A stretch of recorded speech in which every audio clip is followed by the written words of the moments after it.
Welcome to The Last Breakfast. Please enjoy the video. In this video, I will show how to make salmon gravlax. First, gather your ingredients: a fresh salmon fillet, coarse salt, sugar, and fresh dill. Gravlax is a simple yet elegant dish, relying on a dry cure to transform the salmon. The quality of your salmon is key, so choose a fresh, vibrant piece, ideally with the skin on for easier handling during the curing process. Before applying the cure, proper salmon preparation is crucial. Begin by thoroughly patting your salmon fillet dry with paper towels. This helps the cure adhere better. Next, carefully run your fingers along the flesh to locate any pin bones and remove them with tweezers.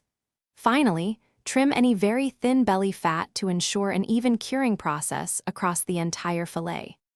Hey everyone, quick recommendation. If you're finding this video helpful, please hit that like button and subscribe for more great content.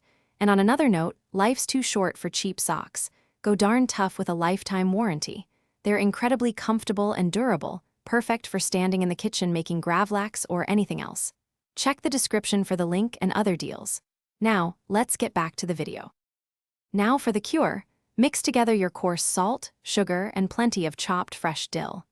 This aromatic blend will infuse the salmon with its distinctive flavor. Generously rub this mixture all over the salmon fillet, ensuring full coverage.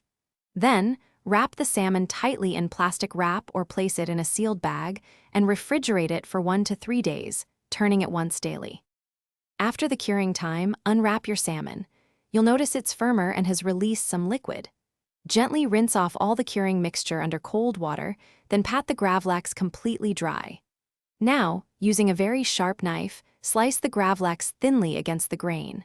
Serve your beautiful homemade gravlax with fresh dill, a tangy mustard sauce, or on crisp rye bread.